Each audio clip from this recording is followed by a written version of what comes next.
My mother-in-law insisted on taking charge of our family Christmas cards. I have the perfect idea, she promised. When they arrived, I wasn't even in the photos.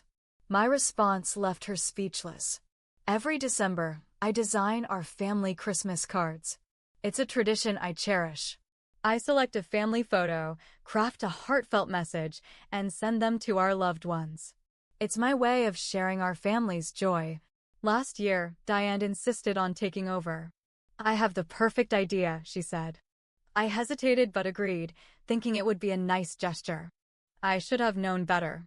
The cards arrived in early December. I opened the box, expecting to see our family photo. Instead, I saw a picture of Mark, Lily, Max, and Diane. I wasn't in the photo. The caption read, "Wishing you love from our family to yours." I was stunned.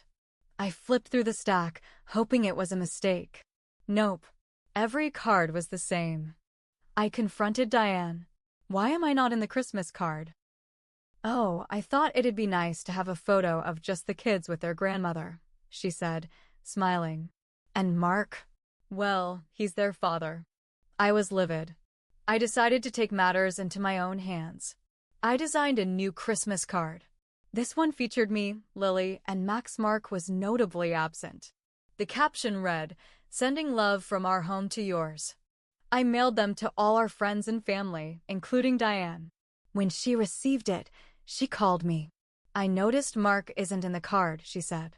"Oh, I thought it'd be nice to have a photo of just the kids with their mother," I replied. She was speechless. Diane was furious. She accused me of being petty and disrespectful. I reminded her that she had done the same thing. Mark was caught in the middle. He tried to mediate, but I stood my ground. "Your mother excluded me from the family Christmas card. I'm just returning the favor." Eventually, Diane apologized. She admitted she was wrong and promised to respect our family boundaries moving forward. After the whole Christmas card drama, I thought we were done. Diane had apologized. Things were tense, but manageable. I kept my distance, but I wasn't mean. We still had Sunday dinners. I still brought the kids over. I even thanked her for the cookies she dropped off. But it was fake peace. Like putting a Band-Aid on a cracked pipe. In January, Mark got quiet. Not the normal, "I'm tired from work" kind of quiet. The strange, edgy kind. I asked him what was wrong, and he kept brushing me off. Finally, one night, after the kids went to bed, I pushed. "Mark, what is going on? You're barely talking to me." He sighed, didn't look up. "Mom thinks you're trying to push her out of the family." I laughed. I actually laughed. "Mark, she erased me from the Christmas card.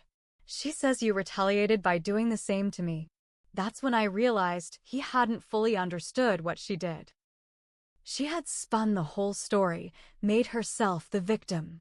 And now Mark was doubting me. 2 days later, I found it. The email. Diane had accidentally sent a message to our shared family calendar, one she meant to send to her sister. I don't know what she clicked, but it showed up in my inbox. It was titled, "That ungrateful woman, she was talking about me." The email said I was manipulative, cold, and trying to separate the children from their true family. She said she feared for Mark, that I controlled him, and that she hoped he would wake up soon and come home to the people who love him. I stared at my phone for 10 minutes. My hands were shaking. My chest felt tight. This wasn't just passive-aggressive behavior anymore. She was trying to turn my husband against me, trying to poison my kids' view of me. This was war. I didn't respond. I didn't confront her. I just started keeping track. I printed the email. I started noting everything. Comments she made in front of the kids, how she'd forget to invite me to family events, how she only texted Mark and not me. Every time she crossed a line, I documented it. Then I had a long talk with Mark. I showed him the email. At first, he tried to make excuses. But then I showed him everything I had been keeping. A stack of notes, screenshots, even a voice recording of her telling Lily that mommy can be really mean sometimes, huh? That one broke him. He sat down on the couch, face pale. I didn't know it was like this. Because you didn't want to see it, I told him. He cried. I didn't. I was too tired. We agreed on boundaries. Diane was not allowed to be alone with the kids. All communication would go through me. No visits without my okay. Mark tried to tell her gently. She lost it. She's making you do this. She's trying to erase me from your life. No, Mom. You're doing that all by yourself. She didn't speak to either of us for 2 weeks. Then the letters started. Yes, letters. Handwritten ones, mailed to our house, addressed to Lily and Max. Inside were long rants about how Nana misses you, and some people are trying to keep us apart. She made herself sound like a victim of some grand conspiracy. Lily asked me, why is Nana so sad? Max wanted to know if he had done something wrong. That's when I knew I had to do more than protect myself. I had to protect my kids. I had to make it impossible for her to ever twist things again. A few weeks later, I was in the middle of folding laundry when I got a call from the kids' school. Hi, this is Mrs. Harding, the guidance counselor. I just wanted to let you know that your mother-in-law stopped by earlier today. I froze. She what? She said she was here to drop off some holiday gifts for Lily and Max. She had their names on 2 small wrapped boxes. We couldn't allow her in the classroom, of course, but we accepted the gifts at the front desk and told her you'd be contacted.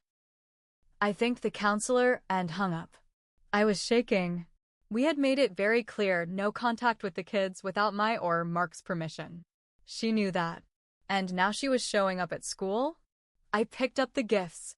Inside were matching journals for the kids, and tucked into each one, a photo of her, Mark, and the kids from that Christmas card she made. I wasn't in it.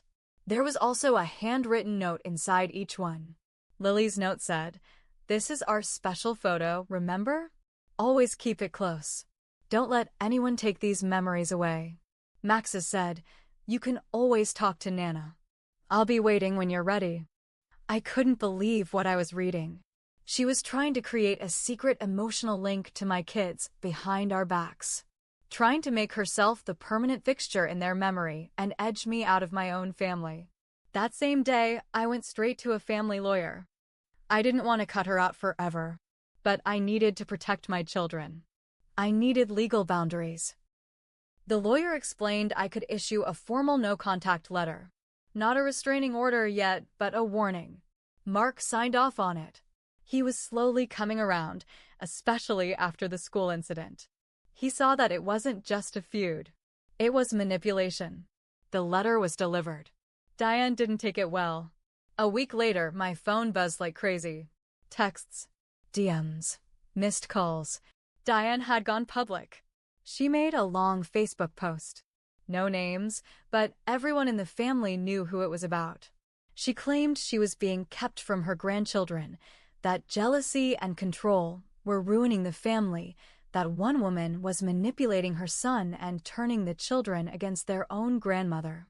It was dramatic. She even posted the original Christmas card photo. She framed it like she was just a loving grandma who got shut out for no reason. Then came the comments. Her sisters, her church friends, Mark's cousins, all weighing in, defending her, sharing their stories about toxic women. I didn't respond, but I made screenshots. I saved everything. The next twist came from someone I didn't expect, Mark's Aunt Julia. She messaged me privately. "Hey, I saw the post. I just want you to know I believe you." That caught me off guard. Julia and Diane were close. But then Julia sent a second message. She did the same thing to me back when my daughter was born. Took over, pushed me out, tried to claim the baby as hers. "You're not the first." Julia forwarded me old emails, long ones from Diane, written years ago, calling Julia a bad influence and too unstable to raise a girl. That's when it hit me, this was a pattern. I wasn't dealing with a difficult mother-in-law. I was dealing with someone who couldn't handle not being in control. After everything that happened, the cards, the emails, the school visit, The Facebook drama, I was on edge 24/7. I didn't sleep well. I barely smiled. My relationship with Mark was tense. Even though he was supporting me now, the damage had already been done. Then one night, I did something I regret. I was venting to a friend on the phone and said, "Sometimes I wonder if my life would be better without Diane in it. Maybe even without Mark." I didn't realize my daughter Lily was sitting on the stairs listening. That night, she asked, quietly, "Are we going to lose Daddy?" I felt like someone had punched me in the chest. That was my mistake. I had gotten so caught up in the fight, in the revenge, in making Diane pay for what she'd done. I forgot my kids were watching. They didn't care about who was right or wrong. They just wanted peace. So, I changed the plan. I scheduled a family dinner. One that included Diane. I didn't tell her the full reason why. I just said it was time to talk, face to face. I could tell she was excited. Probably thought I was going to apologize. Rebuild things. She came over all dressed up, smiling like nothing had happened. She even brought a pie. "Thank you for this," she said, setting it down. I knew we'd work through it. I didn't smile back. I had a folder on the table.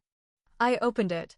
Inside were copies of everything: emails, letters, screenshots, the note to Lily, the journals, and Julia's messages. I slid them across to her. "This isn't forgiveness, Diane. This is closure." She looked confused at first. Then the color drained from her face as she realized what it was. "You don't understand." "No, I do," I cut her off. "I understand exactly what you've been doing. This ends now." Then I turned to Mark. "And you let it happen too long. You were so scared to upset her. You let her destroy our peace." He didn't argue. Just nodded. Quietly. Then I handed both of them custody agreement papers. I wasn't divorcing Mark. Yet. But I wanted legal clarity. If anything happened to me, Diane would have no rights. No access to the kids. Nothing. I was naming my sister as guardian. I had drawn up boundaries backed by a court. I had also filed for a formal restraining order if Diane crossed one more line. "If either of you goes behind my back again," I said, looking them both dead in the eye, "I will burn this entire house down emotionally before I let you twist my children's lives." Diane's hands shook as she reached for her purse. She didn't say a word as she walked out. Mark stayed seated, staring. "You mean it?" he finally asked. "Yes," I said. "Because I won't let you or her break them the way you both broke me." Diane stopped showing up. No calls. No letters. It's been 6 months now. She still tries sometimes. She sent a Christmas card to our neighbor hoping they'd hand it to us. But I've held the line. Mark's trying harder now. He goes to therapy. He apologized to Lily and Max. We're not perfect, but we're healing. As for me, I stopped needing to win. Because I already did. Not by being louder. Not by being cruel. But by protecting what mattered most. My kids, my sanity, and the right to exist in my own story.